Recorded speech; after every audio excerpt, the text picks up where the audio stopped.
Hello, lovely people. I hope you've had a great weekend and a beautiful start to another lovely week. I am in the final throes of what has become an epic international move. And last week, at the end of last week, when I finally had a chance to blog, or as I've learned, there's a new word, vlog, video blog to you. I shared a little bit about how we are going through methodically this major move. Now I can show you the results. This is a largely empty closet. Only the hangers are left for the movers to take in household effects. As I walk out, without warning. As I walk out, we've got more empty closet, just a few little knickknacks that my husband has decided to not take or throw or do something with. He's forgotten that he's left a shirt. I'll have to grab that. And a garbage bag full of stuff. Always happens during a move. You always find things that you're throwing away. More empty closet. So, the house is starting to get ready for the movers tomorrow. And, there's my husband. Hold on one moment. Hello, darling. Okay, let's go. You want to go to my room? Yes. The last bastion of sanity. Are you in there? Are you still recording? Yeah. So as I walk around and I come to what I call the last bastion of sanity, there's one room where very little is being taken away, and that's my sister's room, or my parents/sister's room. They share depending on how the configuration is done. And in this room, we have suitcases that are going with us, hand luggage that's going with us, and, well, mostly packed. So you're wondering, how'd she pack that? A lot of running around, a lot of mixing and matching, a lot of figuring out, okay, which shoes am I taking and which purse do I really need to take right now and which one can come later because of what color the shoe is versus what color the purses are. Simple questions like that you would ask yourself too. Okay, now I'll take you to the living room. So welcome to the living room. This is not a bastion of sanity. This has been a working ground like none other. Here you'll see my various pieces of tech, and down here there's more tech. Why? Because a lot of this is going to go unaccompanied and it has to be labeled, and we need a place where we can demarcate what things are and where they're going. So by default, these recliners became the demarcation point because we can touch and feel them and we know exactly where they are. So if it was here, which is the back of the recliner, it's going UAB. If it's here, oh yeah, remember I was standing amidst a bunch of boxes? Well, as it turned out, I had to, empty out my boxes from storage and figure out what was in them. Once I figured out what was in them, I had to figure out whether it was going. So basically, this is actually quite neatly done, and it took me a while to kind of work through all this, but here is all the stuff that's going household effects. And the natural demarcation point, as I said, became the recliners and the sofa.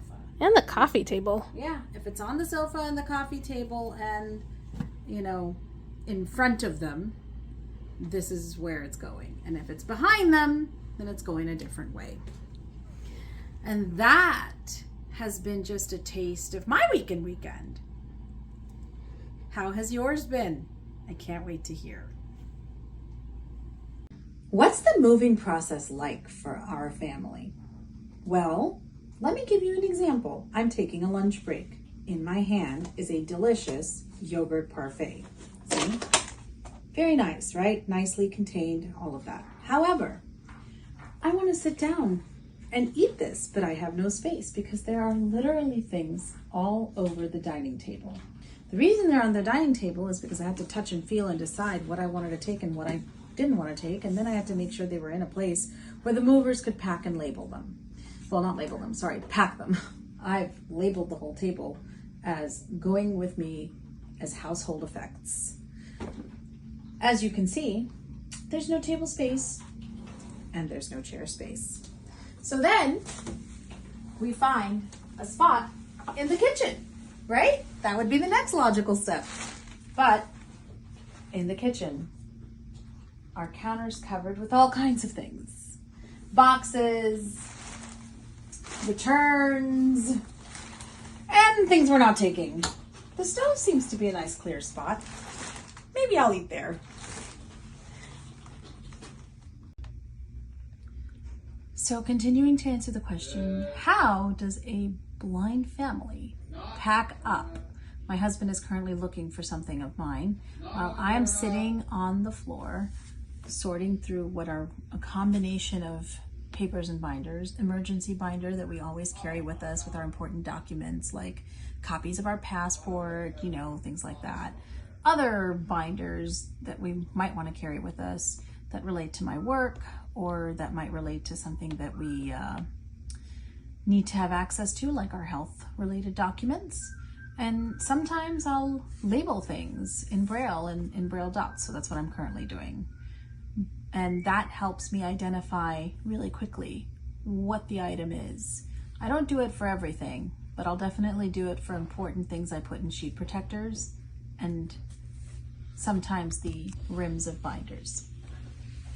So I'm back in this mess of a kitchen where we have various returns and lots of other things in complete disarray, like glasses and boxes that have to get packed with the glasses tomorrow when the packers come.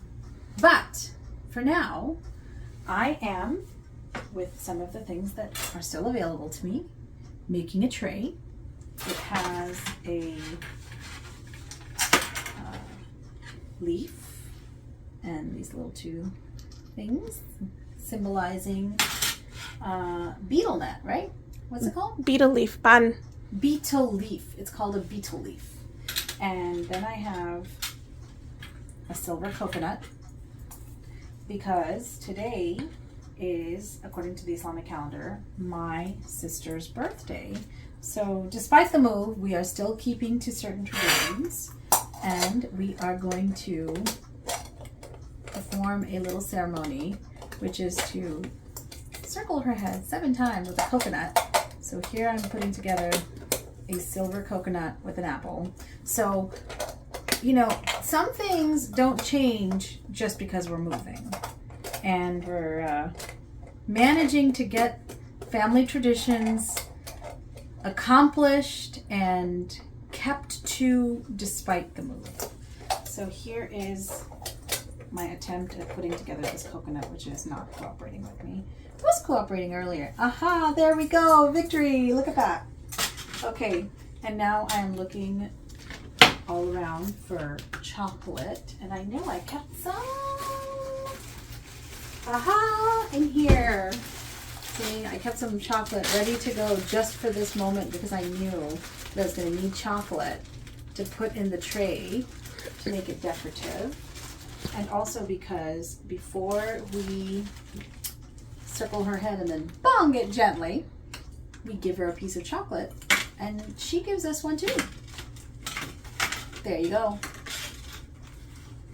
Earlier in the move, I shared, and you'll see it later, a video of me looking at this beautiful, beautiful replica made in white chocolate of the US Capitol. And I almost said it was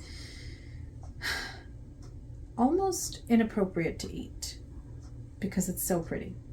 But we're going to use it, not the same one. It's a different one.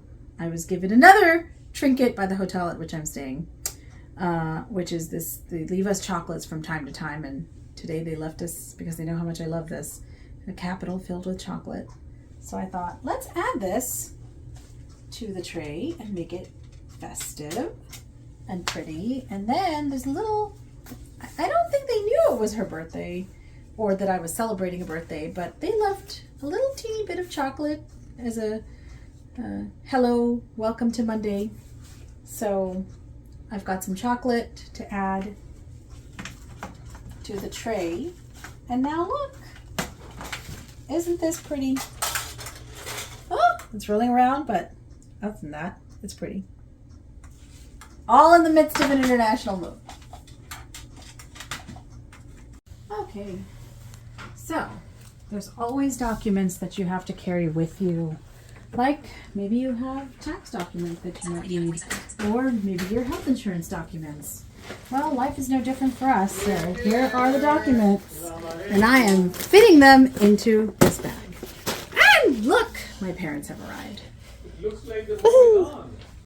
It is moving day, and the movers are here. And you know why I'm so excited? Because there's space in my house again. Some of my air shipment has already been packed, and more is going to be packed now. But it is an exciting day because it is the beginning officially of the new adventure. So one thing I forgot is our shredder. In a move, you always see things that you forget to pack as you're packing. So I'm literally carrying this thing out now. You're probably thinking, is it the same day or is this another day? Because she's wearing the same outfit. Yes, I am one of those people who wears the same outfit 2 days in a row, especially in a move. Why? Because it's practical, and I've got to minimize the time I spend doing laundry, and I'm in the middle of an international move. I got too much to do. But the great news is, because the movers are here, things are finally getting out of the way. By the time we're done, there's going to be a lot more space in this house than there was before. So the move is almost over. I say almost because in my hotel room are several bags that need to be rearranged and packed. But the great news is that the house has been cleared out and it's a Saturday afternoon. I'm sitting with my family, enjoying a cup of tea at a high tea in Washington, D.C. and reflecting on the adventure that my family and I are about to begin. Food is, well, let's just say it's a hobby. I'm sitting with the last piece of dessert, a very decadent chocolate mousse. Can you show it to us? Turn it to the camera so we can see. I'm putting the plate down. There we go. That looks incredible. Okay. This is a chocolate mousse. It is currently intact. You don't know how to prepare. Really? I didn't know. Was it good? Let's just say, some people ask me this question. If you're blind, does that mean that all your other senses are more heightened? You're like super blind? And my answer is no. It's not that all your other senses are heightened, like the sense of touch, smell, hearing, taste. It just means you use them more. And thank God I use the sense of taste more for something this good. Bon appetit. You know, some people are really frightened at the thought of going to a new place, meeting new people, learning a new environment. And if you add to that having a disability or coming with a different background or cultural upbringing and understanding, some people get even more trepidatious. But for me, it is joyful. It is an experience. And it's always been like that. no matter where I've gone. Because what I love is getting to know new cultures, new peoples, new places, new foods. You learn so much about a place from its food. So I'm really excited about the adventure we're about to begin. And I'm really grateful to have this opportunity because I count my blessings. Not everyone does. Not everyone has these opportunities. And I'm really grateful for that. So, next time I see you on video, I don't know where I'll be. I don't know what I'll be doing. I don't know if I'll be this relaxed with a cup of tea in my hand. But I know this. I will be in the midst of the adventure, and I hope you'll be along for the journey. Have a great weekend.